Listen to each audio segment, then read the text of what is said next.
오늘은 9월 3일 사사기 13장 15절부터 25절까지입니다.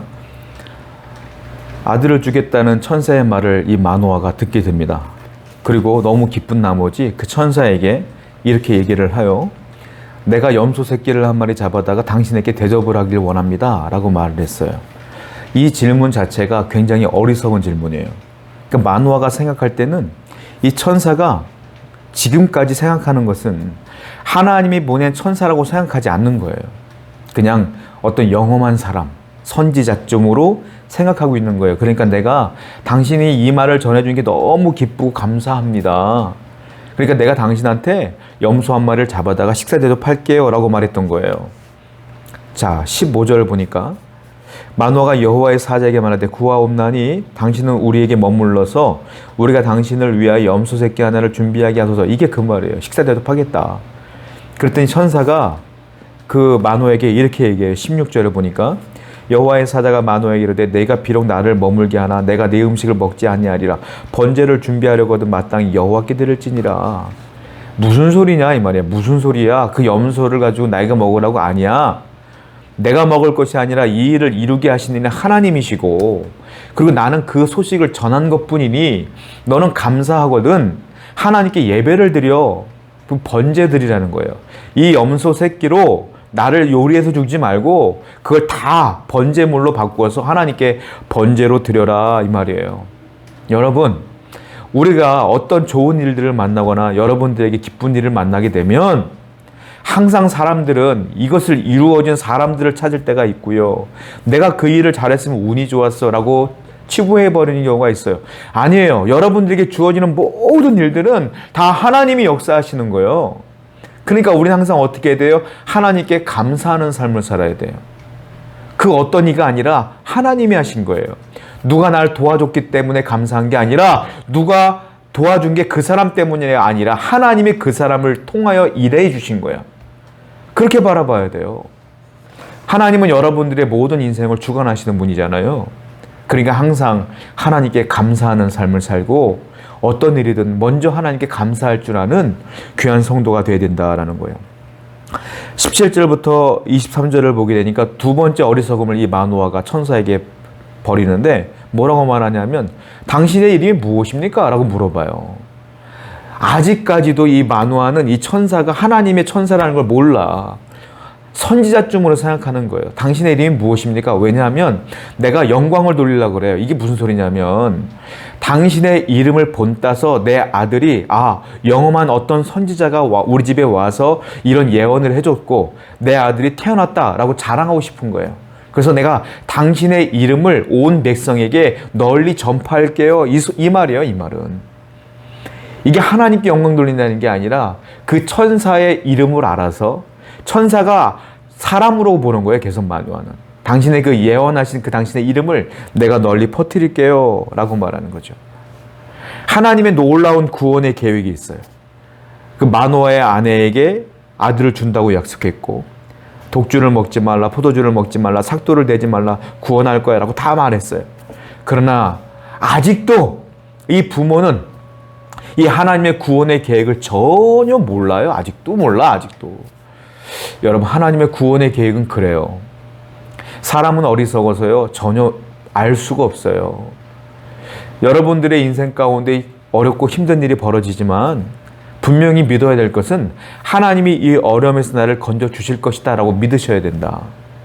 그런데 사람들은 그 구원의 계획이 구체적으로 어떻게 되는지는 알 수는 없어요. 어리석기 때문에. 그러나 믿어야 돼요. 반드시 하나님은 여러분들을 사랑하시기 때문에 여러분들을 구원하신다. 이 구원의 계획은 사람은 전혀 알 수가 없다라는 거 아니겠습니까? 그랬더니 이 여인이 그 아내가 계속 설득을 하는 거예요. 이 아내가 계속 얘기를 해요. 그랬더니 이 마노아가 이 천사의 말을 듣고 번제를 드리는데 염소 새끼 한 마리, 곡식을 듣고 소제로 하나님께 제사를 지냈더니 불이 확 올라오는 거예요. 그래 그 천사가 옆에 있다가 그 불이 올라옴과 동시에 불꽃에 휩싸여서 하늘로 쑥 올라가 버렸어. 그제서야 마노아가 알아. 야, 이분은 사람이 아니었구나. 그제서야 알아. 그제서야. 그리고 어떻게 하냐면 하나님을 두려워하기 시작해요. 여러분, 믿음이 없으니까 두려움이 생겨요. 믿음이 있었으면 두려움이 생기지 않죠. 처음부터 하나님을 믿었으면 천사구나 하고 감사하고 넘어갈 텐데 마노아는 그제서야 두려움이 생기는 거예요. 여러분, 믿음이 없으면 두려움이 생겨요. 믿음이 있으면 감사가 넘쳐. 근데 여러분들이 현실을 바라보고 이 현실을 살아가는 동안 두려움이 생긴다. 내 믿음이 약해지는 거예요. 여러분, 그러므로 항상 우리는 믿음을 갖고 두려워하기보다는 감사하는 삶으로 이 땅을 살아가야 될 줄로 믿습니다. 24절을 보니까 이 마노아가 드디어 아들을 낳게 됩니다. 아내가 아들을 낳고 그 이름을 짓는데 그 이름이, 아들의 이름이 뭐냐? 24절에 나와요. 그 여인이 아들을 낳음에 그 이름을 삼손이라 하니라. 그 아이가 삼손이었어요. 삼손. 우리가 잘 아는 삼손. 삼손의 뜻이 있어요. 삼손은 무슨 뜻이냐면 작은 태양이란 뜻이에요.